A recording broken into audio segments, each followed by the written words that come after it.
All right, welcome back to another episode of the Karter Cast. I'm your host, Karter Baughan. With me, college basketball podcast. It's Ben Hammond. Ben, what's up, man? What's up? None much. Everybody stinks. So Yeah, that makes this an stink. interesting that makes it an interesting podcast because we get to just do the same thing that we do every year where we're like, this year it's wide open. We get to say that, just the cliche thing we say in January every year. But I will say before this season, I was like, oh, Blue Bloods are back. Blue Bloods are back. We're back, baby. Like, the top dogs are back.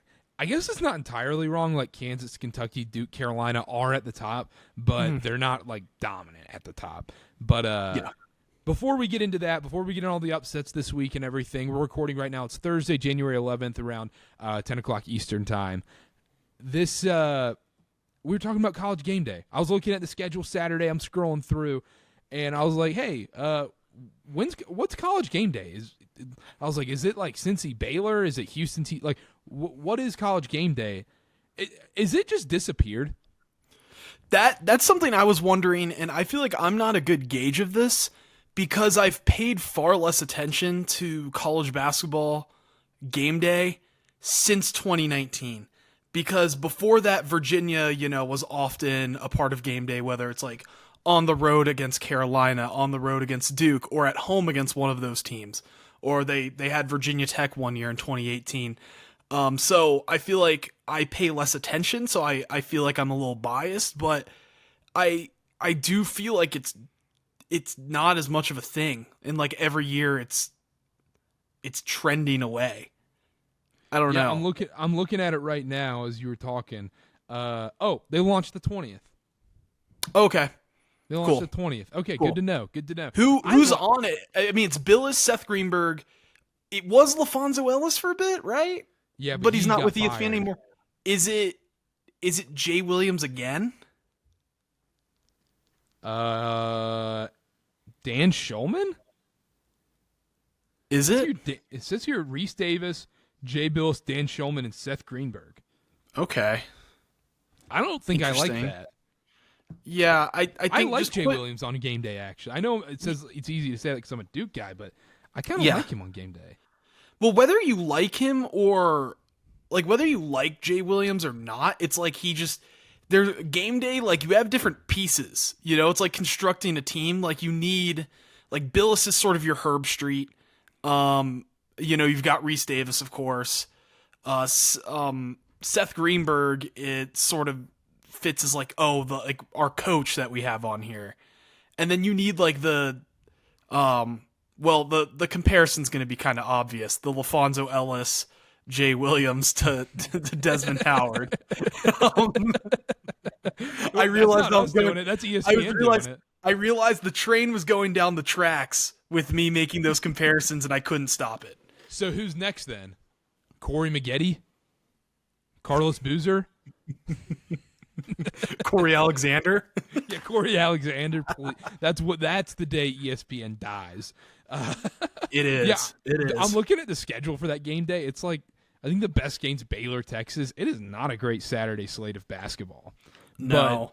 But anyhow, let's talk about this week, though. Everybody lost. Everybody lost except for like UConn, Carolina, and I think Duke. And then everybody else lost. 1, 2, 3, 5, 9, 11. I think they all lost. Everyone's losing. Everybody stinks in college basketball, like you said. I'll just start this off. Is anybody good in college basketball? I think there's a few teams that I consider good. Let me rephrase that. Handful. Is anybody great in college basketball? No. I don't think so. And I can only name a few that I think are good. That's what I was about to say. Like, tell me who you think is good. Genuinely good. I think Purdue is good. I think Arizona is good. I think UConn is good. I think Kentucky is good. And that's where I kind of stop my list. But I also put in there kind of a disclaimer of like Kansas, like a Kansas, but I'm not excited to say that. Mm-hmm. But like they're going to be on the 1 or 2 line at the end of the day. We know that. Yeah, they're gonna, like we said. I think we said it even on our first show. It was Kansas is probably going to get upset around 2 or the Sweet 16. Like I'll sell Kansas stock all season long, and I'm gonna have a huge payout in March. Whatever the line is in their second round game in March, I'm going to take that 8 seed. I don't care who it is. It's probably going to be like BYU, or not BYU. Can't be BYU. It would be like Clemson. That doesn't make me feel good. Wake. Ooh, I like Wake in that matchup. Oh, you know what's a spot? I could see a sneaky 9 seed Miami playing Kansas. That feels right. That's the one. Kansas has to lose to a weird colored team. They can't just lose to. It's true. They can't just lose to a Houston or they have to lose to Illinois or Miami, like just a Northern Iowa, just a purple orange, just a weird colored team. I was gonna say also, if it's not Miami, it's gonna be a meh SEC team. Yeah, one that's just Arkansas. Yeah, Arkansas Arkansas.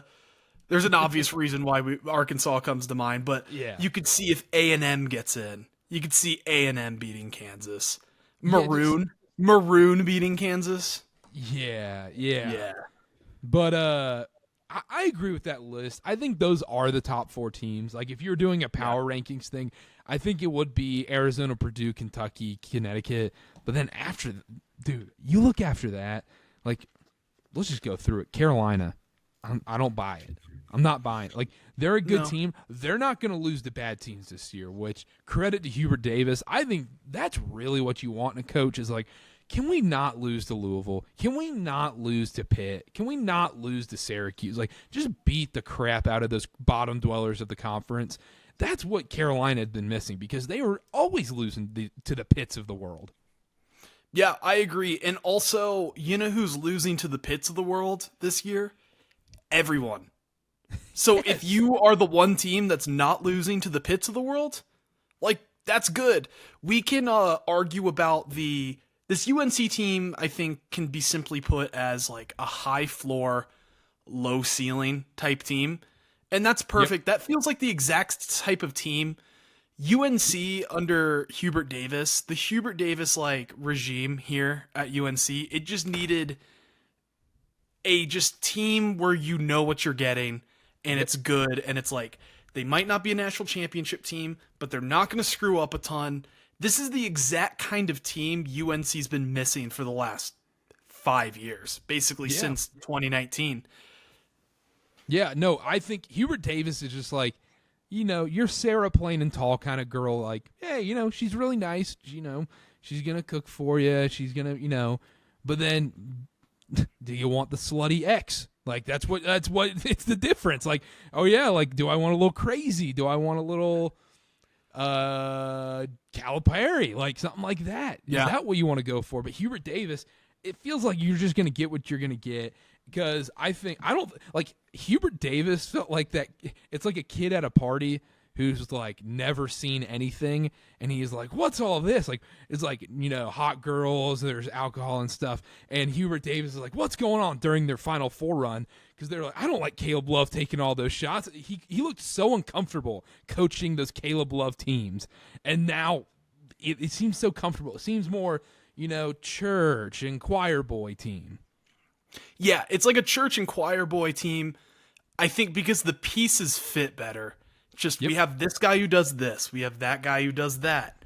It fits, and there's a degree. There's a perfect mix of, these are guys that I've coached for a few years and have familiarity with, along with transfers, and most of those transfers are relatively experienced. So you're not dealing with like a ton of knucklehead type play from his guys. So yes, there's no wild cards on the team. There's no wild cards. No. I think the biggest wild card, that's going to be their detriment at some point. Exactly. But it's going to keep them from losing an embarrassing game in the tournament. It's going to make them lose in the Sweet 16 as a 3 seed to the 2 seed by 7 and not lose to like the 7 seed by 12 in the second round.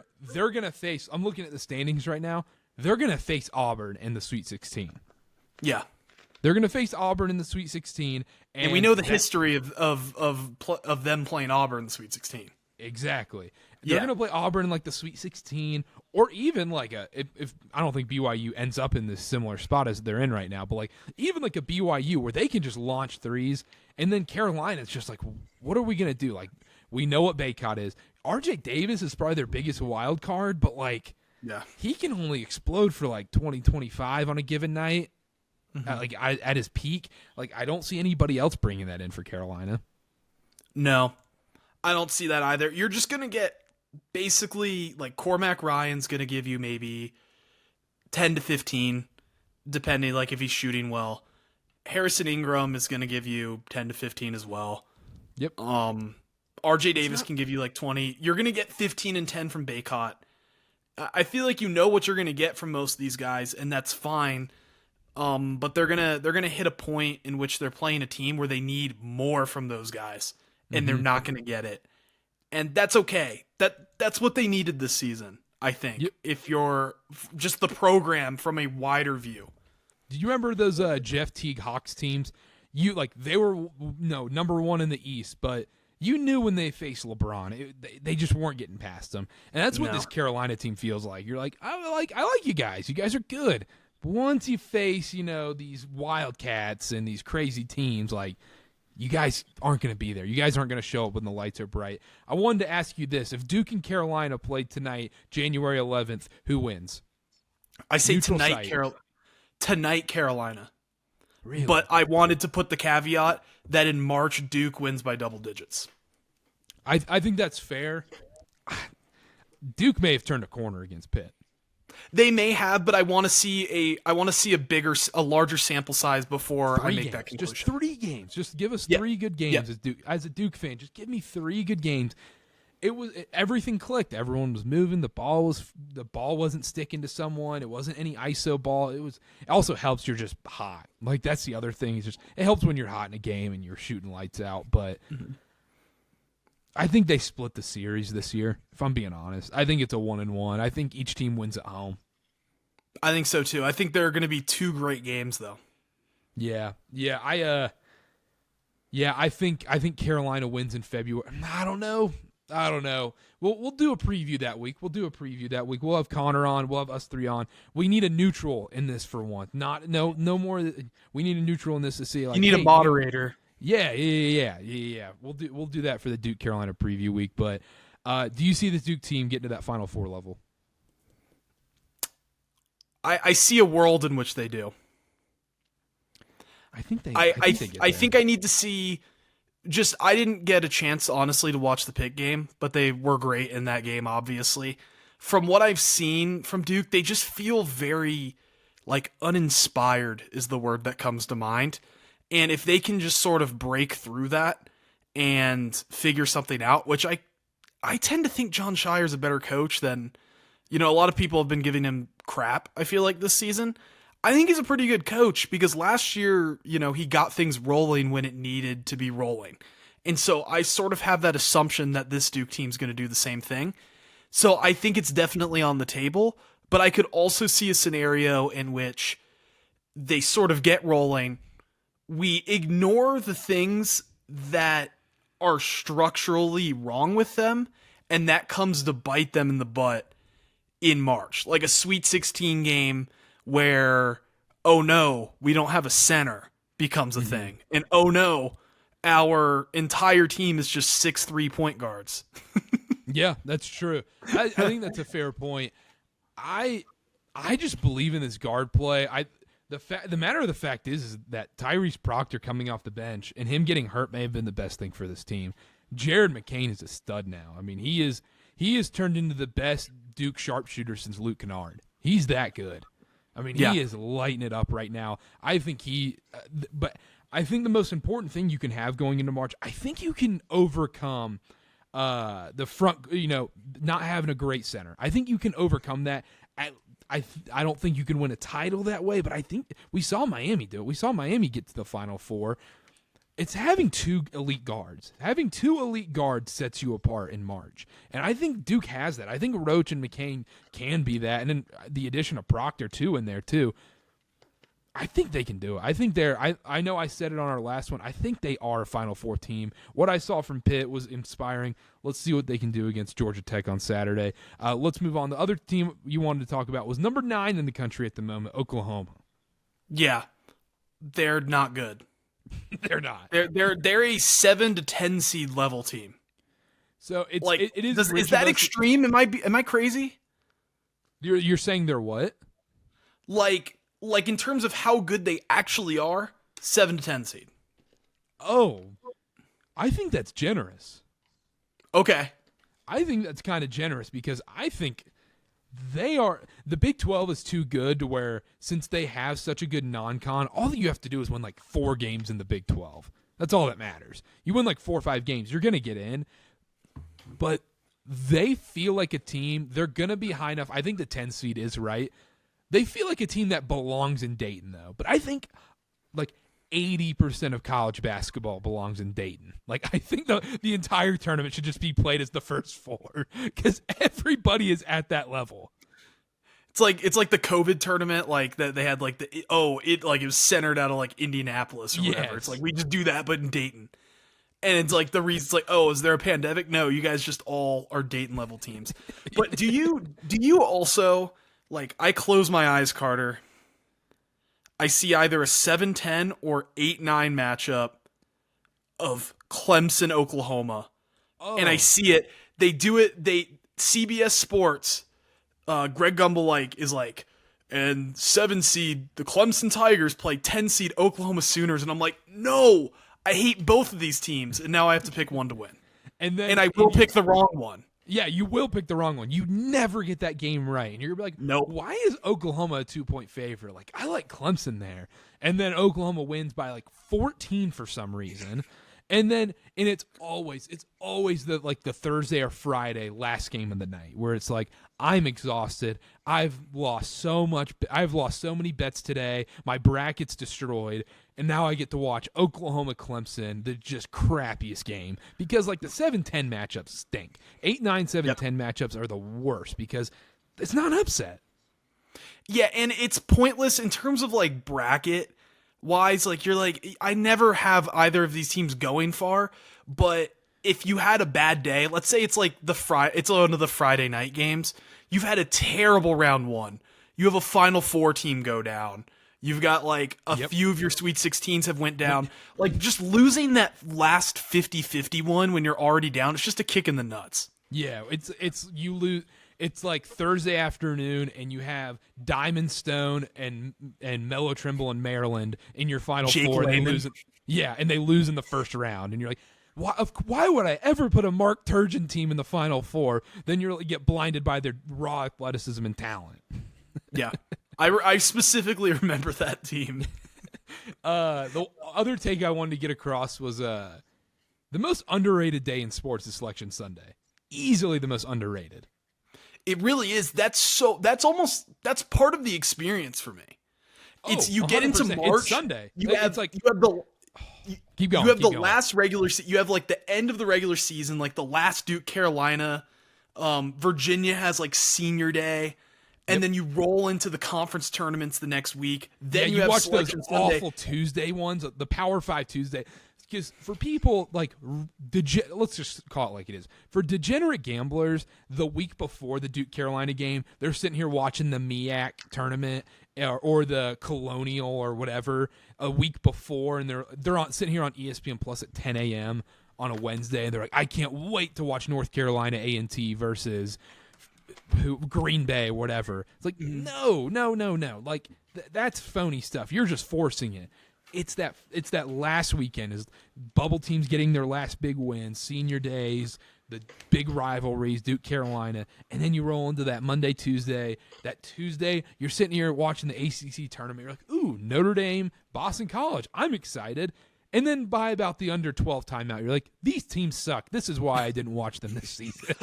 I was going to say the same thing. You're excited for it's a tease. And then you're like, because you're like, I want a I want a P6 conference tournament right now.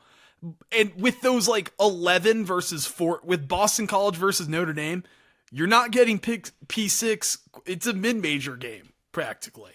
Yeah, it is the greatest holiday ever. It's great. Selection Sunday, like the music, the annual no matter who Virginia's playing, Seth Davis says I like the upset there. And then I get angry and he's right every time.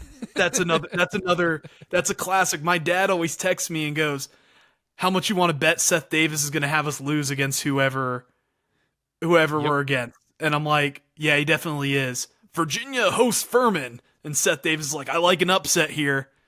It's like I wish I could get a bingo card for March Madness stuff. We like should that. set up a Cartercast bingo card for Selection Sunday. Like, love it. Where Clark Kellogg says a lot but nothing. Like, he doesn't actually ever get to his point, but he just says stuff. Let me play this game with you real quick. I'm gonna say, just pick either or. Would you rather have Selection Sunday or the NFL Draft? Selection Sunday.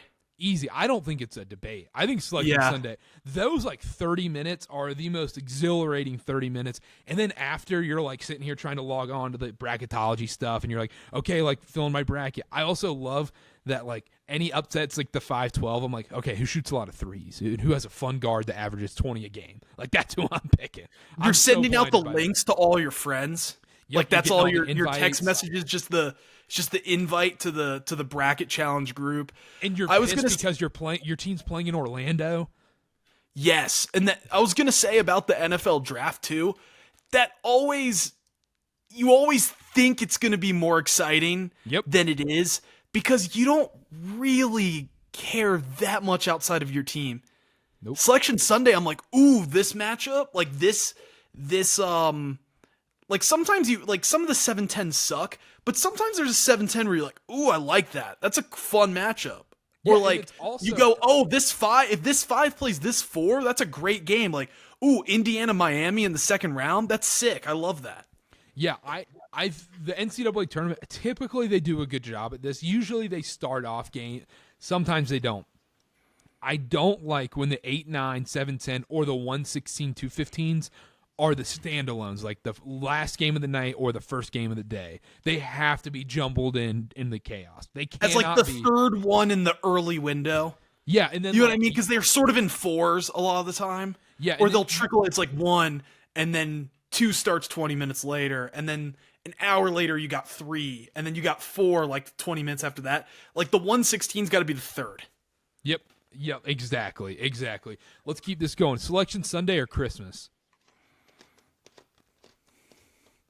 I'm going to say Selection Sunday. I'm saying Selection Sunday too. that makes me sound like a crazy person. Like we hate our families. Yeah, 10 years ago it's closer. 14-year-old me, or a younger kid. But as an adult, it's Selection Sunday. I think it is too. Selection Sunday or Week 1 NFL? Selection Sunday. Really? I don't know. I think that's close. I think Week 1 NFL is crazy. That first Sunday, you're like, whoa, dude, we finally get it. It's true, but Selection Sunday just hits different for me. I don't know what it is. Yeah, I think you're right. But, I think I would go Selection Sunday. Is there any day, any sports day, besides the Thursday and Friday of March Madness or the Final Four, you would pick over Selection Sunday? I do Selection Sunday over the Sweet 16. Yeah, I would too, because my team's that sounds usually crazy, out. but I still would. Usually I'm disappointed by then. Yeah, exactly. Elite 8, it's it depends. That's sort of a swing. It's round. weird because it's that Saturday afternoon game. It's usually the crappiest one. It's usually the 2 worst teams. No power, none of the big powerhouses are playing that game. But you're what the crap? That team's actually in the final. That's this year's Final Four. They made the Final Four, and you're it's weird. I don't know. Any other stuff? Do we need to talk about anything good or anybody being good, or do we want to rank the conferences? Let's rank the conferences. Okay. All right. Let's rank. I'm excited to do this. Should we go 6-1 or 1-6? Let's go 6-1. 6-1. All right. Who's 6? Pac-12. Yeah, it's the Pac-12. It's 100% the Pac-12. I'm going to pull up their standings real quick. The second best team in this conference is probably Colorado? Colorado? they might be a 2-bid league. It's crazy, but yeah. Because, like, Arizona State's strung together some wins lately, but, like, and they beat Utah and Colorado. Utah like, could get in. That BYU win's going to look very good for them. It's going to look great. But, goodness. Utah's beating UCLA by 8 early second half. UCLA's cooked. Yeah, UCLA's done. Washington's not making the tournament. Cal's not making the tournament. Rest in peace, Mark Madsen. Oregon State's not making the tournament. USC, Washington State. Like, Stanford won that Arizona game. You're like, what? They're not making the tournament. Nope. There's no way this is USC's kind of a mess. Isaiah Collier is out 4 to 6 weeks with a wrist injury now. Bronny James stinks. He's just average. He's just an average player. Which, that's a whole different conversation, but freshman Bronny James is an average college basketball player. And which is fine. Which is fine, but people are going to make it not fine. Yeah. But anyway, we don't have to get into that. Yeah. But the other thing, so, yeah, they're like a max 3 bids. I agree. The Mountain West might get more bids than them. Yeah. I don't think that's correct. Do we put the Mountain West at 6 and just leave the Pac-12 out? That'd be great on a graphic. That would be great on a graphic. I need to put this into a graphic. We'll have the power rankings list. We'll put the Power 6 conferences so it's not confusing. Okay. But Pac-12 at 6, I 100% agree there. Who's 5? I had ACC. Really? I hate to say it.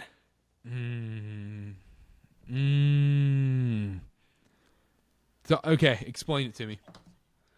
So, when I look at the ACC, it's just the top isn't good enough to excuse the large bottom that sucks. Like, you've got Pitt. Pitt is 1-4 in conference, even though they're a team I don't want to play, but they stink. Louisville, need I say more? Georgia Tech's not a good team. Boston College, Notre Dame. I don't like the Syracuse team. There's just tons of these teams that I don't like. And then, like, at the top, it's just UNC and Duke. And, like, does this UNC and Duke, this UNC team and this Duke team at the top of the conference, like, leading the charge, that doesn't do it for me right now. See, I think I put the Big Ten at 5. That was, like, I have the Big Ten at 4, just to spoil it. But yeah, I had ACC at 4.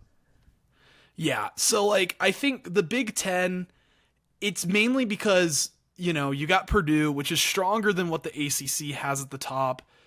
I think Illinois is a decent team. Like, even without Terrence Shannon, they're a top 4 ACC team. And I'll get into it a little later. This is closer than I thought, but I like this Wisconsin team a lot. That win against Ohio State was really big, but they're really good. I think Ohio State's fine. Indiana is sort of getting things together. Nebraska's sort of sneaky. Northwestern's probably a tournament team again. Michigan State has there's a world in which they get things together. Yeah, I just see a little more here. I think that's fair. Well, gosh, I'm going to stick with my guns and I'm going to put the ACC at 4, Big Ten at 5. Who's 3? That's fine. 3, I have the SEC. Oh, okay. Tell me why. Sort of my thought here is that the SEC, they've got 2 teams at the top that a few teams at the top that I actually really like. You could easily convince me. I was about to say the SEC's 2. I was about to say I think the SEC is 2. Yeah, you could convince me. I think them and the Big East are very similar. I just think the SEC has just more of the Big East, where it's like I like a lot of these teams. A lot of these teams are tournament teams, but maybe one can win the title. I've changed my mind. Okay. I'm switching. Okay, Big East 3, SEC 2. Just because even the SEC teams that I don't think are that great. Now, I'm looking at it further. It's like I've got a refreshed sort of take on this.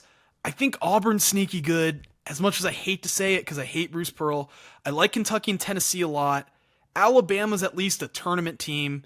South Carolina's at least right now, like, they're respectable. Mississippi State just had that big win over Tennessee. And then even the teams sort of at the bottom I still like. Like, I like Texas A&M. I like Florida. Do I like those teams because they're UVA's best wins of the season? Maybe. But I still like those two teams. And Arkansas, is going to get it together. So, like, today, it's a little sketchier, but, like, the long-term trajectory, I think they've got a higher ceiling that they will reach over the Big East. I've come to that conclusion. I just don't think their bottom is bad. Like, Vandy. No, it's not. Vandy's obviously not a good team. Like BYU. Yeah. Or I wish BYU would have gotten to play them in the tournament because they would have just smoked them. And the bottom half of the Big East is bad. I'm realizing that now. Yeah, and you look at it like DePaul, Georgetown, Xavier stinks. Texas A&M is the 12th team in the SEC. The 12th team out of 14. Yeah. I don't want to play them. They're going to be favored against Kentucky on Saturday. So no, I don't want to play them either. All right. So then we have because like you look at Xavier, Butler, like it's weird seeing Marquette down there. Marquette should be better. Like, Butler's pretty good. Yeah, I think they're fine. Like I think that win against Marquette was good, but I think like for the one like I like Butler. There's like 4 of those teams in the SEC that I can say the same about. So obviously we have Big 12 at 1. Yeah, and weirdly enough, I feel like this is a weaker Big 12 year than we're accustomed to the last couple. It's just a weaker everything this year. It's all weaker. It really is. It's the opposite of what's going on in America right now. Like it's deflation, not inflation. Is this the worst? Worst season in terms of like not worst season. I love college basketball no matter what, but in terms of like how good teams are, worst since the COVID tournament that didn't happen, because that year stunk. No one was good. Okay, but even that year, like Kansas State, it's very similar. It's very similar to Kansas Dayton that year is kind of like Purdue Arizona vibes. Yeah, it's very similar because like you know what I mean. Because all those teams at the top, you're like Because that Duke team with like Cassius Stanley and Trey Jones and Vernon Carey felt very similar to what Carolina is this year. Yeah, and then you've got you had that BYU is very similar to this year. Yeah, BYU, it's their time to shine when the rest of college basketball is bad. But I was that Virginia team, that was going to be a 6-seed Virginia team, and that Virginia team they won a ton of games, but they were bad. Yeah, they were bad. That team was bad, but they were a 6-seed that year. They were going to be a 6-seed. Yeah, they are bad. They are bad. All right, so that's the rankings right now. I have Pac-12 6, Big Ten 5, ACC 4, 3. We both had Big East, then SEC, and then Big 12. And then you flip-flopped at 4-5. You had ACC at 5, and then Big Ten 4. I think that's fair. I think either way you put that, like either order, I think that's fine. I don't think it really matters.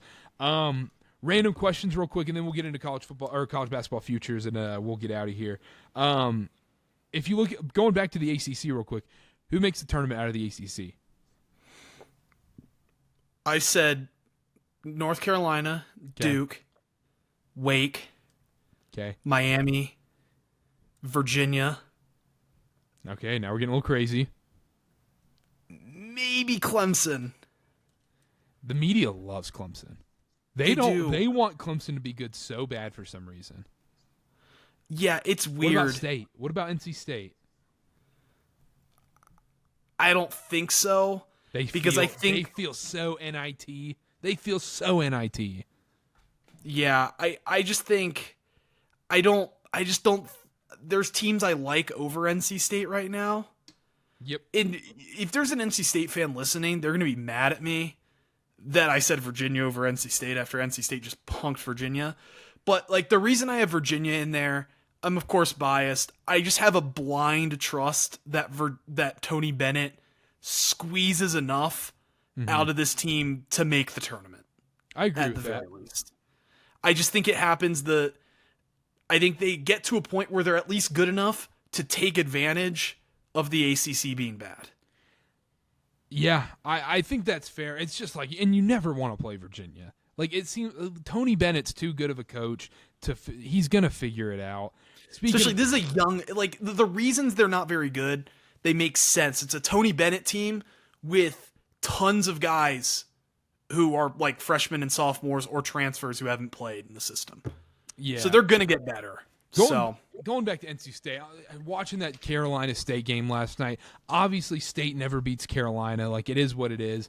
But NC State, man, the Kevin Keats experience is over. Like, it's over, man. What are we doing here? Like, if you're a State fan and if you have to see one more effing thing saying Kevin Keats is a winner, like, no, he's not. He's just not. No. I mean, you had Terquavion Smith and Jarkel Joyner, a dream backcourt to have in college basketball. A dream backcourt, especially for March. Doesn't get better than that. And they just flame out in the first round. Yes, they had to play Creighton, but they couldn't even play their way into a decent game. Like, get into the 8-9 spot. You had too good of a team not to be in the 8-9 spot. I tweeted this out last night on the CarterCast Twitter, and I think this is NC State season every year. You win meaningless non-cons to look better. You beat the Citadels. You beat Charleston Southerns. And, okay, yay, you have a 12-1 record. Yay. And then you look kind of frisky in your MTE. You know, you go to the Bahamas or you go to Vegas, and you look fun. You make it maybe to the semifinal. This year is a 4-team tournament, so they made it to the title game. They got a little frisky against BYU. And then they never actually win it. And then you get your hopes up because you beat these crappy teams, and then you play UNC, get destroyed. You lose every single time. But then you murder Duke at PNC to save your coach's job. You murder them. You win by 20, and ESPN's throwing, and you guys storm the court and throw your stupid red and white crap. And then randomly, like, you stop, you keep track, and all of a sudden, like 2 weeks later, State won a couple games. They're on a weird little winning streak. And then they hit an insane buzzer beater against a Clemson, a Syracuse, a Virginia Tech, and it's on Raycon Sports every time. It's never actually on ESPN they hit a buzzer beater. It's got to be on one of the weird channels. And then they're going to lose to a crap team at the end of it. Like March 2nd, they're going to lose to a crap team to kill their resume. And then they're going to win the Wednesday game of the ACC tournament and barely miss the tournament. And then they're going to lose Thursday, miss the tournament, and then play in the NIT. And then they're going to win 2 games in the NIT and lose. Every year. Yeah, it's the same thing. And I also wanted to add in last year's, because honestly, less than this year's team, in hindsight, it is more crazy to go, last year's team was an 11 seed that lost in the first round. Because Casey Morsell was the 3rd member of that backcourt and shot 41% from 3. They were good. And you had DJ Burns at the 5. Like, that should be a team that makes the second round, single-digit seed that makes the second round and has a chance at the Sweet 16, a fighting chance. I had so much on this NC State team making the Final Four, winning the ACC tournament. I was like, this is the team that's going to get hot in March. I was talking about it all season long, back in November, and then they just disappoint. Every single time they disappoint, and that's what you're going to get. Kevin Keats is a disappointment. That's what he is. He's not a winner. And if NC State's going to disappoint me, it better be Mark Godfrey doing it. Oh, yeah. I need Walmart Calipari. That's way more fun. Hear me out. Conspiracy theory. You know how, like, dysfunctional Charlotte sports are. You know, the Panthers are an utter disaster. But, you know, the Charlotte Hornets, they fire their coach, Steve Clifford. They get another guy. He's fun. They're playing a little more disciplined basketball, more fun, whatever.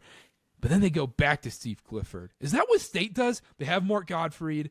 And then they're like, all right, Kevin Keats, it's your time. And they're like, you know what, Kevin Keats, you're done. Let's bring back Mark Gottfried. I want back the C.J. Leslie days. Those were the good old times. B.J. Anya for the win. B.J. Anya is a perfect throwback. They just had, they had Barber. They had bigs that just wanted to, dude. Oh, who was that that white shooter? Scott Wood.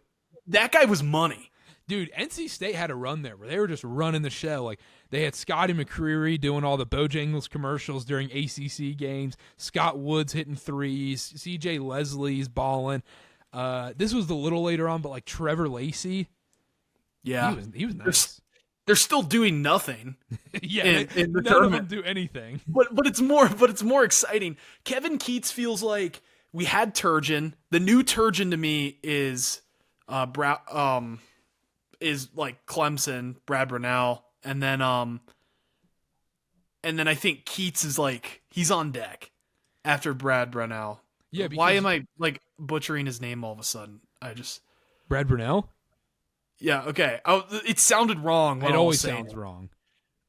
I'm like, I know this guy's name. He looks Mormon. He looks like a Mormon cartoon character. Brad He does. It's just what Clemson does.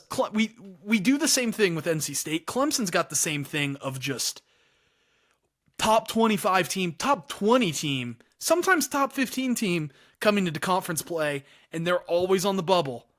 Yep. Sometimes they make it, sometimes they don't, but they will be on the bubble. Yep. And that's crazy. They'll be the next every four time. Out. They'll be the next 4 out 100%.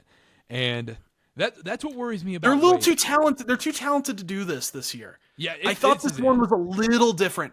I still thought they would. I was like, I still don't think they're like 13 in the country, but I think they're a comfortable NCAA tournament team, and they're already looking to not be that. And it's not like you're like, oh, well, maybe they've played hard teams like Miami, Carolina, Virginia Tech. That's actually probably their toughest stretch, if we're being honest. I agree. Because then it's like BC, Georgia Tech, Duke, Louisville. Yeah, that's right. They do have a stretch. It's UVA, Carolina, Syracuse, Miami. That's pretty tough, actually. Yeah, they might not make the tournament, man. They probably beat Syracuse by 10, and that's it. They're going to be a team. It's going to go into conference tournament time. They're going to be playing on Wednesday night in Washington, D.C. at the ACC tournament. They're like, they have to make it to Friday to make the tournament, and they lose on Thursday. They'll win Wednesday, and then they lose Thursday. That stinks, dude, because like we talked about our guys on the first episode. Yep. I love PJ Hall. I had forgotten about him. I like him a lot, and he deserves better. He does. The Miles Teller lookalike deserves better. He does. And then, like, you want to say Wake is like a shoe-in, but are they?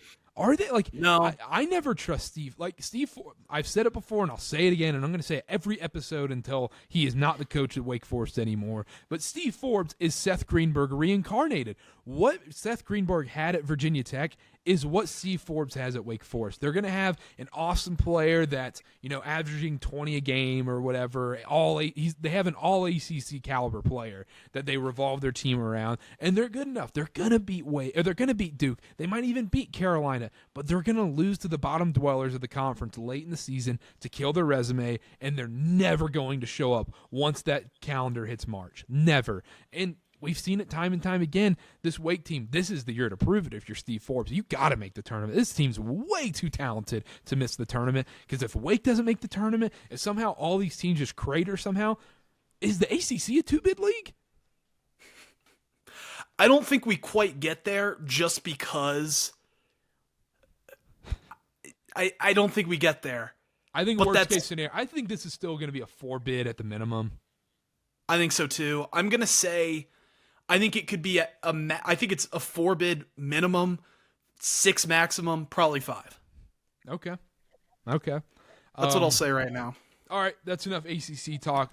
2 last things. One, I'm going to say before we get into college basketball futures real quick, this is probably going up on TikTok.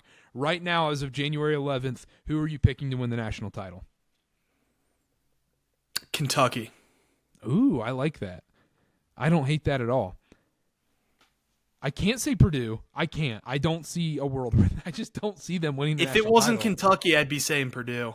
Really? I just don't see Purdue. You know what? F it. Give me Duke. Give me Duke. Give me all the Duke stock. I'll buy Duke. Duke's winning the national title. We went blue blood here. I know. College basketball futures. So, which ones do you like right now? I like Wisconsin. Ooh. I just like this team because this team can score. Okay, keep going.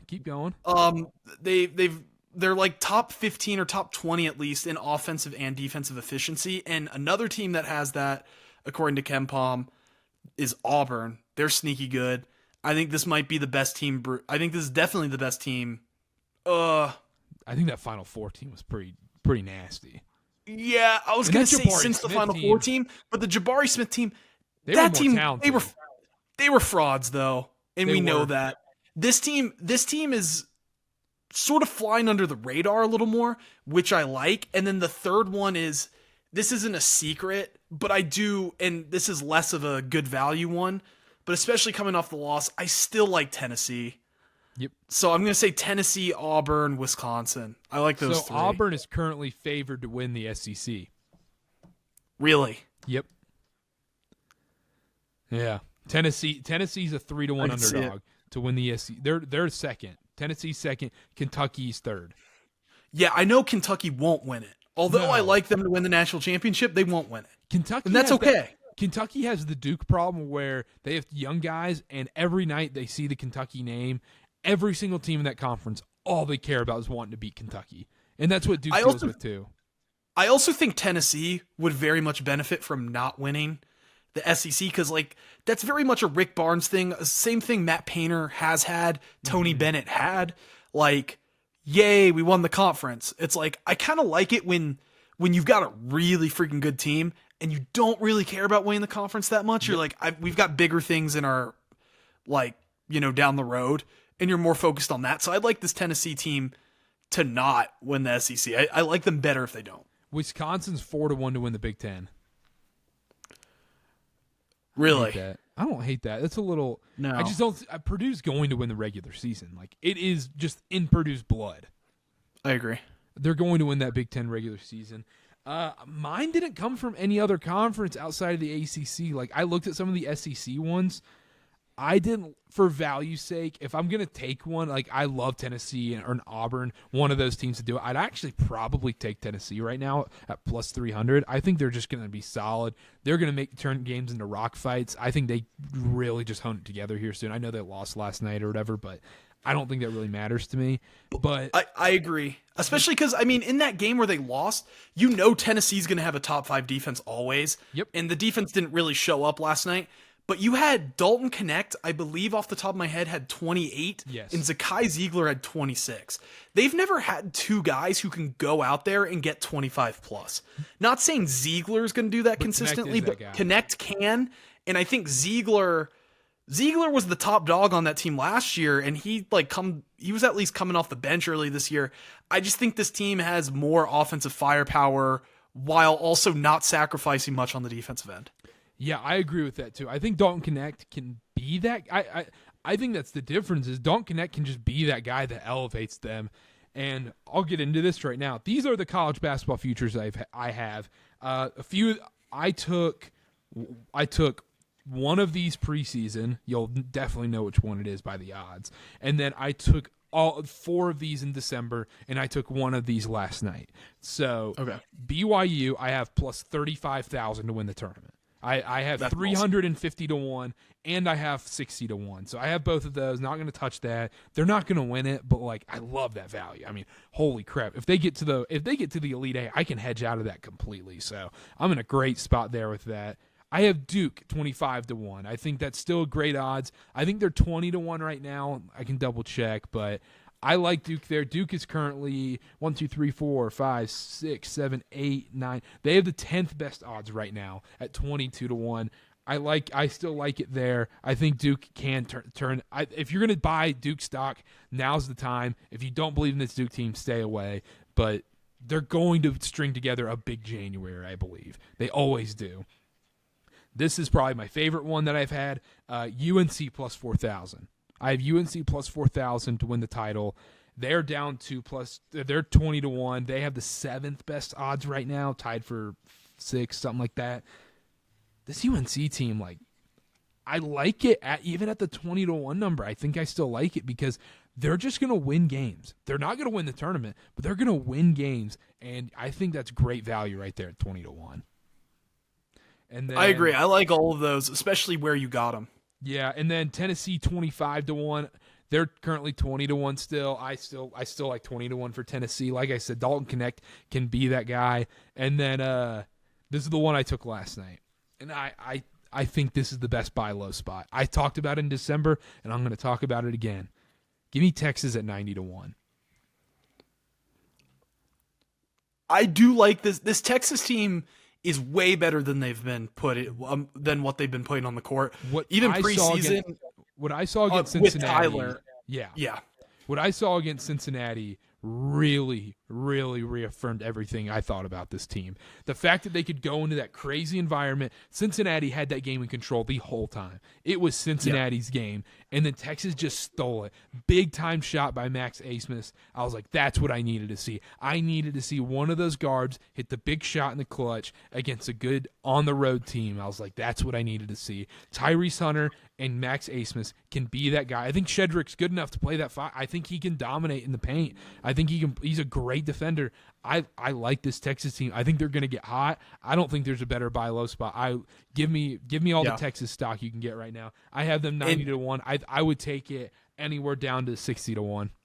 Yeah, and you got Dissou and Mitchell as well. Yep. Especially, and you got like the guy who came off the bench some from them last year, Brock Cunningham. Mm-hmm. So you've got some dudes on that team. That's a team that like preseason, when I was talking with Tyler on our other pod, I had them. They were my second favorite team in the Big 12. Yep. Like I really liked them, and I kind of forgot about them if I'm being honest. But that was a good reminder because. Yeah. I really like that roster. It's a great I really like that. Like their top 6 or 7 guys is legit. What this team is missing, though, is an elite coach. It's really what it boils down to. Because, it's true. He still feels like an interim coach. He still feels like that, and that's what he is. And if Chris Beard has this team, how much this team is probably a top 5 team this year if Chris Beard is the coach. I agree. I mean, Ole Miss stinks, and he's going to have him in the tournament. Yeah, they're terrible.